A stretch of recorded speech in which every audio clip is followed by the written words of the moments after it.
Welcome to Fireside Giants. My name is Alex with my co-host here, Anthony Rivardo. Today we got another segment on the line for you guys. Daniel Jones, once again, is going to be our topic today, and I think it's important for us to continue harping on Jones, diving into his qualities, weaknesses, his strengths, and trying to get a better idea of what he's going to offer us in 2021, why he can take that jump, but what also might hurt him in terms of, his weaknesses and might hold him back from taking that developmental leap that we really need him to see in 2021, guys. But as you always know, once at the fireside, always at the fireside, my friends. And we're really excited to talk about this topic because Daniel Jones is really the catalyst behind success or failure for the Giants next season. We know our defense could be top 5. We know our defense could have one of the best secondaries in football. They added pass rush support, and they obviously have fantastic coaches. But that offense has a couple weaknesses, and we're going to talk about them. We're going to dive into Daniel Jones a little bit. A new picture just came out. The guy is absolutely ripped, so I'll post that on the video as well so you can get a look. And Anthony, how's your week going? How you doing? I'm doing good. I remember, year 1 to 2 Daniel Jones, when we saw him at training camp last season, we were like, oh my God, this guy's legs are huge. He's gotten so much bigger. He gained so much strength. Now year 2 to year 3, we're like, oh my God, he got even larger. He's even stronger now. How does he keep doing this? He's just going off in the off seasons, which is really encouraging to see from your franchise quarterback. You want to see him going ham in the offseason, getting stronger, getting more, fit, just getting into better shape and getting prepared for the start of the season. It seems like Daniel Jones has been doing that every single offseason. He's just been growing and getting stronger and more, in shape. And I think that's really exciting. And of course, when we talk about Daniel Jones and we talk about what he means to the Giants in 2021, well, it's his make or break year. It's year 3. You got to put it together. You got to prove it. The Giants went out into free agency and the draft, got him a whole bunch of playmakers, got him pretty much everything he could ask for in terms of playmakers. So this is his year. It's time to prove it. I think that he will. Many of you in the comment section keep saying that you don't think he's going to prove it. I've seen that. That sentiment has been raised on Twitter as well, that a lot of people are very low on Daniel Jones. I'm pretty high on Daniel Jones. I'm pretty confident in him. And I'm excited to discuss the reasons why I might be right and the reasons why I might be wrong, because he's not a perfect player, as we all know that all too well. But he does have some strengths and he does have some weaknesses. It's going to be interesting to see how those things play into this next season. And I'm excited to discuss those strengths and those weaknesses. Yeah, let's be objective and, play devil's advocate for a minute, because I know we like to be positive. We like to harp on the positive things and his strengths, but there's no doubt he has weaknesses, right? There's no doubt that Daniel Jones has his fair share of struggles he needs to iron out at this next level in this next season. And the first one is fumbles. Obviously, pocket awareness has remained a significant issue for him. He had 18 fumbles in his first year. He cut that down to 11 last year, but he missed 2 games. And I'll tell you what, he was really stuck in the pocket for the second half of that year after the injury, and he wasn't really allowed to roam in that pocket very much. He was really throwing from a base and getting rid of the ball quickly. So when I look at him as a quarterback, I'll say 11 fumbles still scares me. Any other quarterback, 11 fumbles is like, okay, that's not very good. We're like, he cut it down from 18, so it's better, but it's still terrible. That's one major factor that Daniel Jones needs to improve upon if he wants to be a franchise quarterback at the NFL level. He's got to have the ball security, and it improved as the season went on. We saw him tuck the ball. We saw him feel pressure off the edge on his blind side specifically. So I think that was a major development for him and really that growth portion of his game. But I'll say this. When it comes to DJ, he oftentimes is a little bit lackadaisical with the ball in his hands. He does not secure the ball. He does not feel pressure, and he waves it around like a freaking frisbee. You know what I mean? He's not really securing it for the most part. He's waving it around. He's running it with one hand on the ball, and it's very easy for guys who are going after the ball to hit it out of his hands, and he doesn't have the strongest hands, obviously, when it comes to holding on. Like you see Russell Wilson, the guy will get hit in his hands and somehow hold on to the ball. But DJ doesn't have that attribute. He really has to tuck it and really just take a sack sometimes. That's kind of the big problem for me. He tried to extend plays too often instead of throwing the ball away or just taking a sack. A sack is a lot better than a turnover every single day of the week. So I want to see him be a little bit smarter with the ball in his hand. I want to see him feel that pressure off the edge, but also have a little bit more, confidence in the offensive line, because the offensive line didn't give him any reason to feel confident. And he didn't have much time to work with in the first place. So I think those two factors go hand in hand. confidence in your offensive line and production and efficiency from them will help Daniel Jones and his awareness. It will help him get a feel for the game because right off the bat in his rookie season, the guy was running for his life. So how could he possibly have a feel for the game? How could he possibly have a feel in the pocket if the pocket is collapsing within seconds of the ball being snapped, milliseconds of the ball being snapped? So he really hasn't had a fair chance to showcase what he's capable of doing in terms of that type of progression, Anthony. But when you look at him, do you still see that awareness issue, that fumbling issue as a primary weakness that he needs to work on?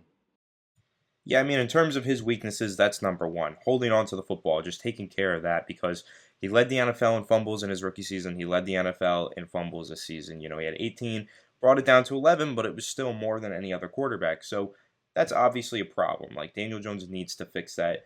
Has he made progress towards fixing that? I personally believe that he has, not just because he brought the number down by 7 fumbles, but because when you look at the second half of the season versus the first half of the season in 2020, I feel like you could just see his pocket progression better. Like, it was just better, right? Against Baltimore, I remember specifically, there was a couple plays where he was being pressured, and instead of just getting whacked from his blind side, he actually saw the pressure coming, stepped up, stepped through, put 2 hands on the football and went down, took a sack, and only lost like 1 or 2 yards, rather than getting whacked 10 yards behind the line of scrimmage and fumbling the ball. I feel like he just got a lot better with that. His pocket presence did improve, but it's still not there yet. It still needs to get better. There's still plays where he doesn't see the rush coming and he does get hit. But I think about that game against Arizona in his rookie season where he was just standing there and he got hit not from his blind side, but from his front side, and he didn't see it coming. I think it was Chandler Jones or Hassan Reddick got the sack. It was a sack fumble, and he was hit from his front side. And it was like, how do you not see that coming? You just have clear tunnel vision downfield. Like, you have no pocket presence at that point. You're stuck looking downfield for an open receiver rather than having the awareness to see when there's a rusher right in your face. But I think in year 2, that happened less. Because that did happen a lot in year 1, but in year 2, I think it happened less.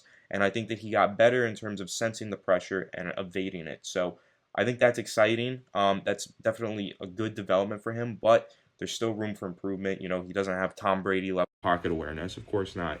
And I think that a lot of these rookies coming in to the 2021 class even have better pocket presence in some cases. So this is an area where Daniel Jones is very far behind, and he needs to play catch up in order to really alleviate a lot of the deficiencies of the offensive line, because we know there's going to be plenty of deficiencies by the offensive line. So in order to alleviate that and just grow as a quarterback and improve as a quarterback, he needs to improve his pocket presence. He needs to get better at holding on to the football. Agreed. I mean, that's the number one scare for me when it comes to Daniel Jones' progression. The number 2 one is really his ability to progress through his reads, which is another thing that's correlated to the offensive line, because when you don't have that time in the pocket, you can't wait for some of your receivers to get downfield, which immediately takes away some of your reads. So he's like he can feel the pressure, he can feel that his pocket's collapsing at times, and he just basically like eliminates 2 receivers that are downfield, right? Because he just can't wait for them to get there. So he has to check down. He has to throw it to Evan Ingram in the middle of the flats or in the middle of the field. And I think that's kind of what's hurt him tremendously in terms of his mental progression, is just the lack of time to really scan the field, see his receivers, and wait for them to develop their routes. Because when you're running downfield, and Anthony did a fantastic chart that we were just looking at, detailing every single week and all of his downfield passes, 20-plus yards. And it's sad to see how few passes he had downfield in some games, like 1, 2, 3 passes, 20-plus yards downfield. And meanwhile, he's one of the most accurate deep ball passers in the NFL, and which tells us one thing. He just doesn't have the time to wait. He just can't wait for his receivers to get downfield. They're not fast enough. He doesn't have enough time in the pocket. So the entire scheme fell apart at the seams when you have that kind of issue. So Daniel Jones has not been given the adequate weapons, the adequate protection to help him progress, to help him develop into the quarterback we think he can be. And that leads us into, or leads me rather, I know Anthony might have some more negative things to say, not negative, but objective rather. So I'll say this, the positive side of it is that we really haven't seen the potential of Daniel Jones yet because of everything. We haven't seen what he's capable of because of the lack of time in the pocket, because of the lack of receivers being able to separate and get downfield quickly. We haven't seen him be able to develop that pocket awareness because the pocket's collapsing so quickly. He has no time to process things. And imagine, it's a habit, right? It's just like training your dog. You know what I mean? Like if you're training your dog to sit down every time you give him a treat, imagine if like you're just sitting there with like no treat and you're asking him to sit down, but you're not giving him anything to treat. You're not giving him a treat. You're not giving him a treat. And the dog's like, well, what the hell, man? I'm not going to do what you say if you're not giving me a treat. And for Daniel Jones, it's like, we're not giving him weapons. We're not giving him protection. So how do we expect him to throw the ball downfield? How do we expect him to maneuver in the pocket? How do we expect him to develop that mental attribute to feel awareness, to feel, pass rushers closing in on his blind side? If you're not giving him the adequate weapons, the adequate protection, he's never going to learn. You got to give him the treat. You got to give him that food. You got to give him that nice fancy feast meal. Otherwise, he's never going to get it. So that's kind of how I feel about Daniel Jones. I feel like the Giants have really just screwed him over up to this point. I feel like they didn't do anything to help him, and finally they've put some weapons in place with Kadarius Toney, Kenny Golladay, Saquon's coming back. And we had undrafted free agents starting at the midway point in Austin Mack last season. So here we are. We're in a better scenario as long as everyone stays healthy. Offensive line still a major question mark. Scheme still a major question mark. But I'm optimistic that they're finally going to give DJ the weapons and time he needs to elevate his game, to show us some sort of positive progress. And we've seen flashes of brilliance from him. We've seen the 80-yard runs. We've seen the downfield accuracy. We've seen the moving and the arm angle throws on the run to Dante Pettis towards the end of the season. I think it was against Baltimore. So we've seen what he can do when you give him time, when you give him the ability to capitalize on his tangible traits. And he is a leader. He does hang out with his teammates on the offseason. He does see them. He does host training sessions between him and Kenny Golladay. He does go to Knicks games with Golladay, Hernandez, and a couple of his teammates. The guy can get it done. It's just a matter of giving him the resources to do so, Anthony. So when you're looking at him and you're thinking about Daniel Jones as a developmental player, how poorly have the Giants, done in just giving him what he needs to succeed? Yeah, I mean, the Giants have struggled to build an offensive line for like a decade at this point. It's not even just Daniel Jones. Of course, we know that they kind of ruined the second half of Eli Manning's career as well. Just struggling to find competent offensive linemen ever since like 2014, 2015. The Giants have just struggled to get offensive linemen in the building that are good enough. And I think they've made some steps in the right direction. They went with the 4th overall pick and got an offensive tackle. They got Andrew Thomas. I think he's going to be a quality player, which is really good. So they got him. They got Matt Peart. They got Nick Gates, but they still kind of largely ignored the interior of the offensive line at the guard positions.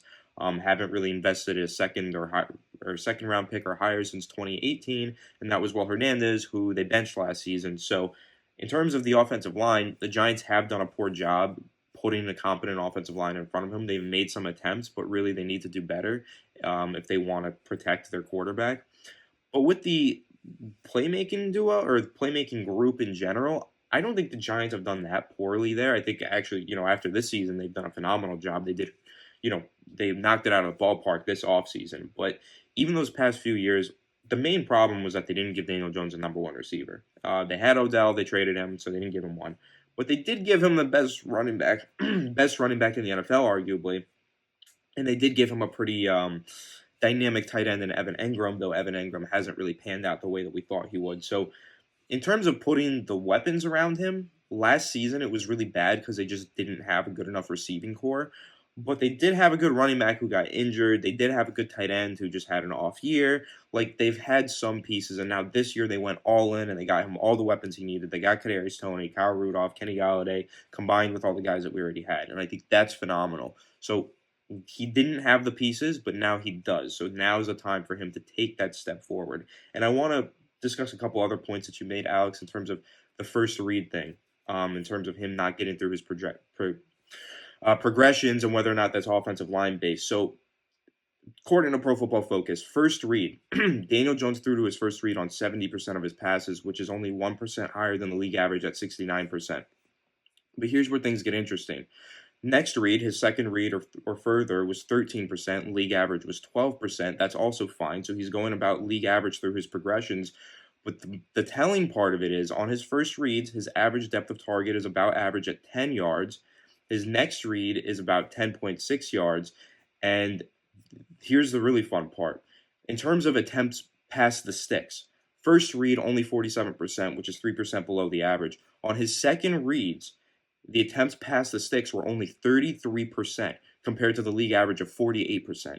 How are you going to your second read and 33% of those are not even at the first down marker? Like, that's kind of insane, and that kind of gives you some insight into the deficiency of Jason Garrett's offense. So when we talk about are the Giants putting the right pieces around Daniel Jones, Who we really need to look at is Jason Garrett. And here's another really interesting stat. In terms of a scramble drill, his average depth of target, Daniel Jones, is 7.1 yards on a scramble drill. The league average is 14.4 yards on a scramble drill. Daniel Jones on scramble drills threw past the sticks on 39% of his attempts. The league average is 67%. How is there this much of a disparity between him and the league average in terms of throwing past the sticks?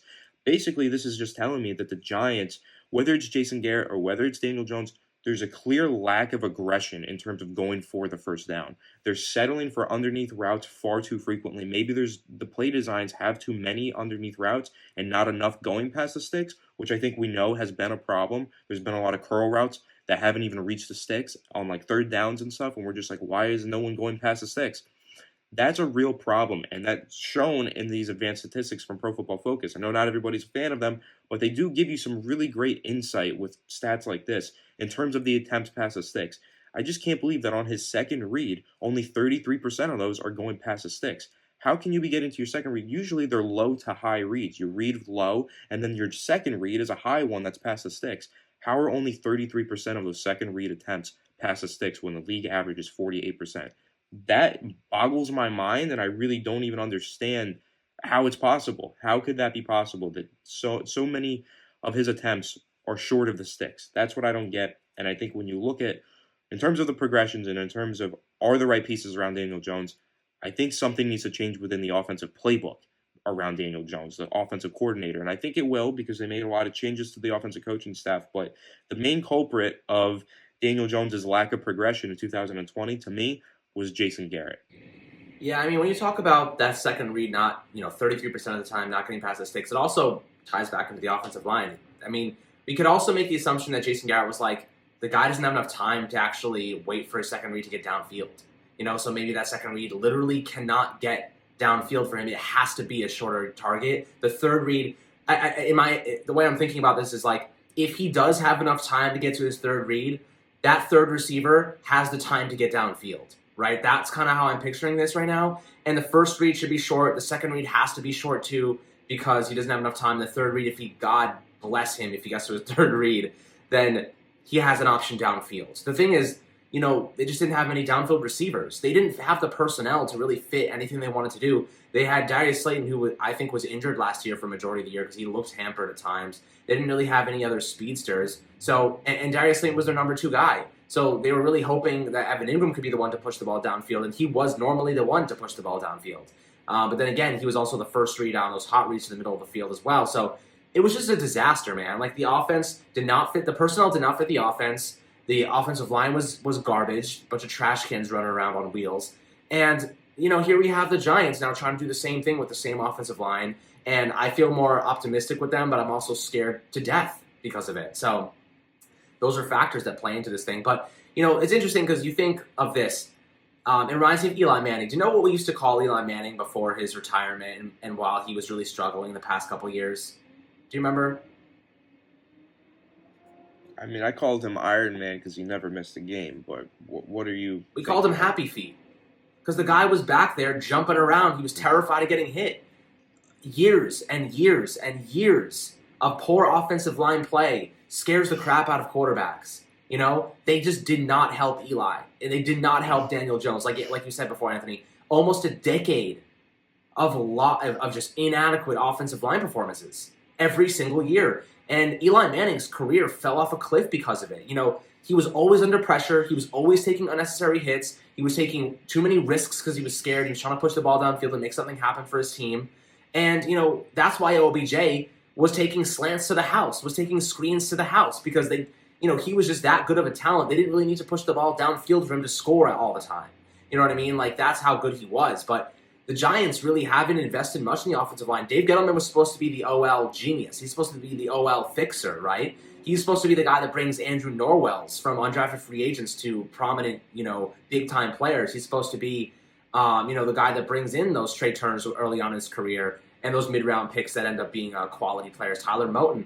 The Giants, however, he went out and signed Nate Solder. And look, and most of us are agreeing with the Nate Solder signing at the time because we needed a left tackle. But let's be serious. He's a lot smarter than us when it comes to football stuff. I mean, at least we hope so. At least we like to think that. After a couple of years, it's gotten better recently, and I'm happy about that. But the offensive line still is a disaster, and we can't let him get away with something like that. We still have to be objective and put the blame on him for that. That's what he was supposed to do and come here and really solve this offensive line. So we got Nate Solder, who really didn't do anything.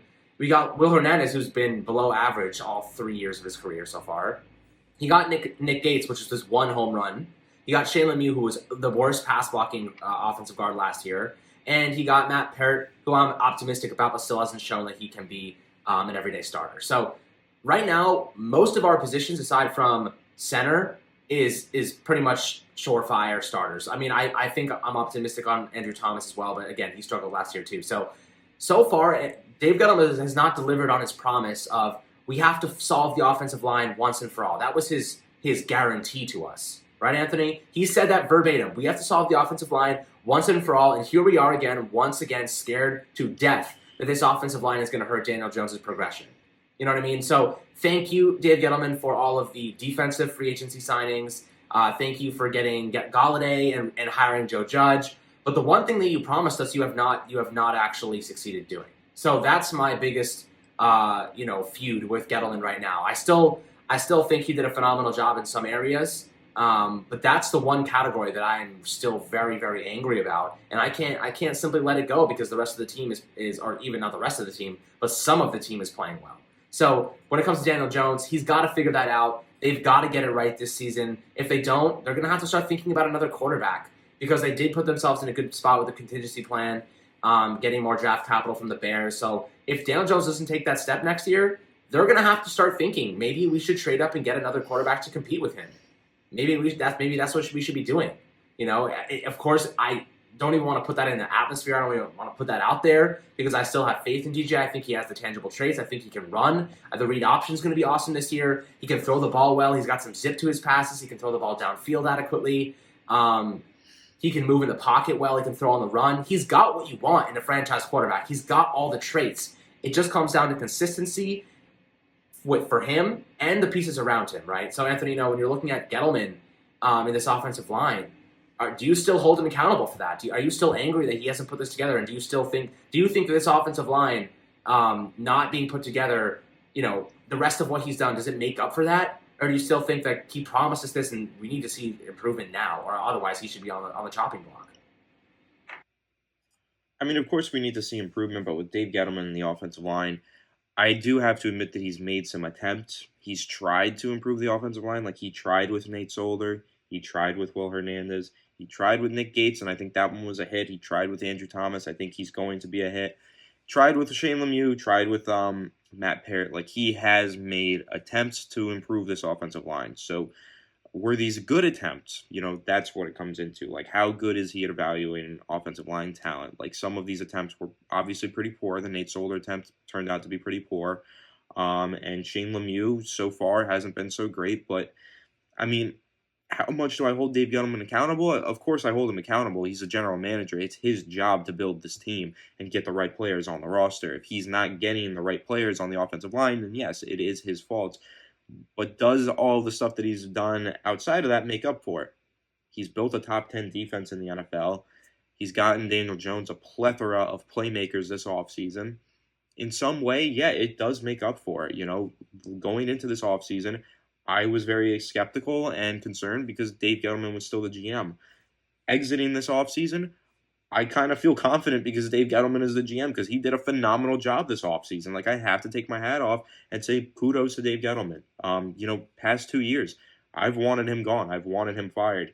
But now that I've seen 2 years of production with him working alongside Joe Judge in a collaborative effort, I feel pretty confident in the way that those two collaborate. I think that they do a really good job together. I don't know how much of it is Judge. I don't know how much of it is Gettleman. I know that it's both of them collaborating together, doing great work, and that's what they've done these past 2 years to me. So, should I hold Dave Gettleman accountable for that stuff? Yes.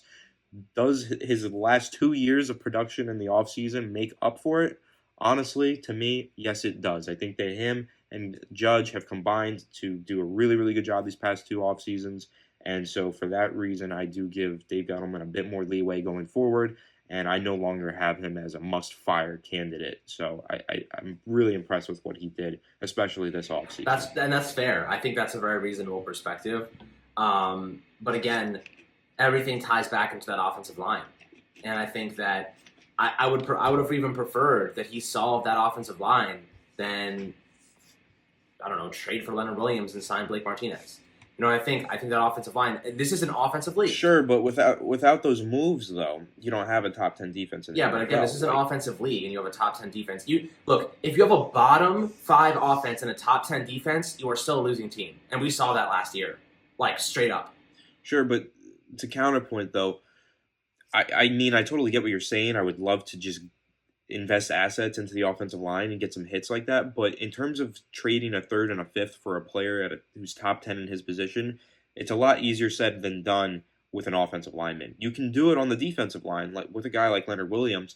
But in terms of trading for offensive linemen, teams around the league are not willing to part with their offensive linemen. Like, it takes a lot. Look at what the Kansas City Chiefs gave up to get Orlando Brown. Like, it takes a lot to get offensive linemen in this league, and it's really difficult to trade for them. And we have been saying the Giants need to hold on to as much draft capital as possible. So, I mean, would you rather them use the draft capital on offensive linemen like Shane Lemieux, or would you rather them trade it for a veteran who's going to be here for 2 years and we don't even know if he's going to play at an average level? Like, that's the question, and that's what it comes down to. So, I don't know. Trading for offensive linemen is just really difficult. I wasn't more talking about trading for him, and more rather than spending money on the offensive line instead.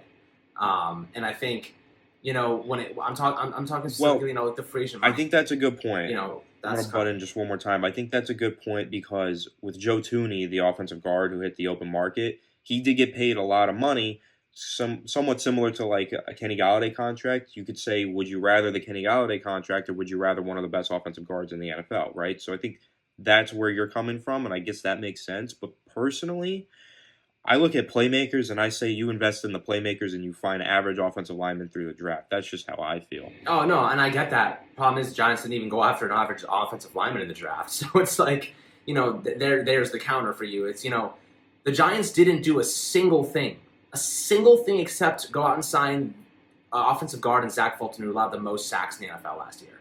And I'm not, and I know he's better than that, but are we really betting our season on Zach Fulton at right guard when we let go Kevin Zeitler, who was easily our best offensive lineman last year in the past couple years, really? It's a big concern. It's a major concern. And, I've been optimistic and I remain optimistic, but I'm also going to be objective. It's only fair to be that, as we haven't seen the production, the efficiency that we've hoped to see with some of these players. I think we're going to take a step forward, and Daniel Jones is going to be the one that benefits. And Dave Gettleman's entire legacy with the Giants relies on Daniel Jones panning out. That's how I feel. That I feel as though, yes, maybe he puts together a top 5 defense, right? But a lot of that is because of the coaching staff. Without good coaches, those players are nothing. We saw that with Betcher. They were nothing. The coaching staff really elevated that defensive group. He nailed it with the free agent signings. The coaches maximize their potential, which is hand in hand. It goes hand in hand. So credit to DG, credit to the coaching staff. But I'll tell you what, it's time for the offense to take a similar jump. They have to. There is no excuses anymore. It's either they take the jump or someone's got to get booted for it. Someone's got to take accountability. Someone's got to be responsible for this offensive line not taking another jump. They ranked 31st in the NFL last year with 18 points per game, just ahead of the Jets, who had one of the worst offenses I've ever seen. If you watch them, I would have rather watched paint dry than watch the Jets offense. And the Giants were not much better. We were watching players turn the ball over. We were watching just awful offensive line play. The receivers couldn't catch. They had some of them. I think they had 29 drops on the year, some ridiculous number. Evan Ingram was responsible for 6 interceptions. They were fumbling. Deion Lewis fumbled multiple times on kickoffs, and he fumbled one in the red zone. I remember on the opponent's 2-yard line. This team needs to take a step forward. They have the weapons. They got more players. Let's put it to the test. Let's do it. Let's really elevate this offense. And I think they're going to do better. I really do. But Daniel Jones, man, he's the catalyst behind it all. Offensive line, yes, but Daniel Jones will always be the catalyst. A great quarterback can compensate for a bad offensive line at times. You've seen it with Deshaun Watson. We've seen it with Kyler Murray. We've seen it with, and I'm not even going to say Kyler Murray's a great quarterback, but he's sure a hell of a lot better than Daniel Jones right now. If you look at him just in comparison, the point production's there, the pocket awareness is there, and DJ, if he realizes his potential, we're gonna see a totally different unit, and I'm super excited to do that, Anthony. You know, I'm really excited to see this team this year. I'm optimistic. I know you are, but I also am in a really strange mood where I want to be objective right now for once, and I think it's justified. You know, we haven't seen the production we wanted to see, Anthony. So, you know, what are your final words on DJ and your expectations for this offense moving forward? We haven't seen the production. You know, you just mentioned that the stats don't show. He had 10 touchdowns and 11 interceptions in 2020. But when you turn on the film and you watch Daniel Jones and you study him, you do see that he is a better quarterback than his stats would indicate. At least I do, and I know a lot of other people do too. And I know a lot of top draft analysts and scouts in the NFL agree with that sentiment. That when you watch the film, he does things that are really good, and especially when he's throwing the ball downfield. The problem is he doesn't have the opportunities. He hasn't thrown the ball downfield enough, whether that's because of the offensive line, the lack of playmakers, or maybe just his lack of confidence going downfield. I don't know what it is.